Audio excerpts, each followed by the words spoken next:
Goeiedag, ek groet jou in die kosbare naam van Jesus Christus.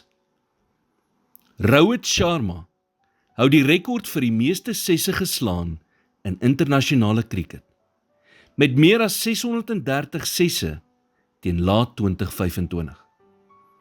Maar ten spyte van die meer as 630 sesse wat hy geslaan het, was hy al 22 keer uitgebou. Dit sê vir ons iets oor die lewe. Jy kan nie net sesse slaan sonder om soms te mis nie.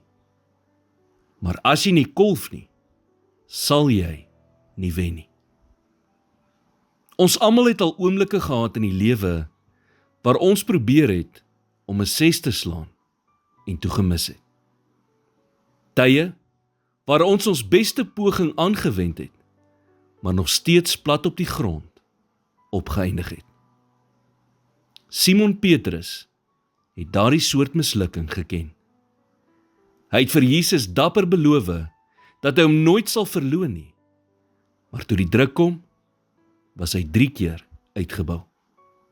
Elke verloning moes gevoel het, soos nog 'n hou wat die bal heeltemal gemis het. En toe daardie haan kraai, het die geluid van sy mislukking in sy siel weergalm. Maar dit was nie die einde van Petrus se storie nie. Toe Jesus uit die dood uit opgestaan het, het 'n engel vir Maria gesê om vir die disippels 'n boodskap te bring. Markus 16 vers 7 sê, maar gaan sê vir sy disippels en vir Petrus, dat hy voor julle uitgaan na Galilea. Daar sal julle hom sien, soos hy vir julle gesê het. Petrus was by die naam genoem.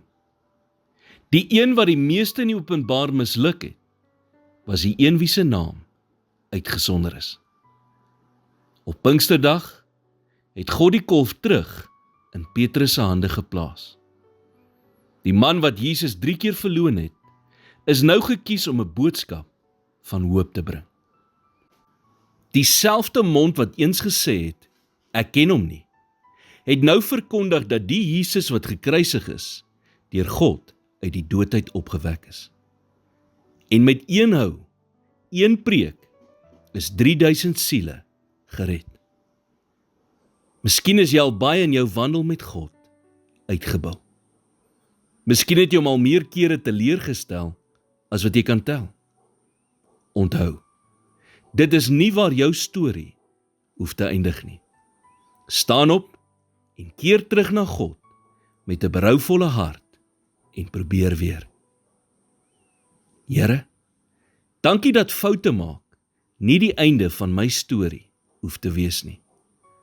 Want wanneer ek val, is U daar om my te help om weer op te staan. Wanneer ek die merk mis, help my om weer met geloof en moed verder te kolf. In Jesus naam bid ek dit. Amen.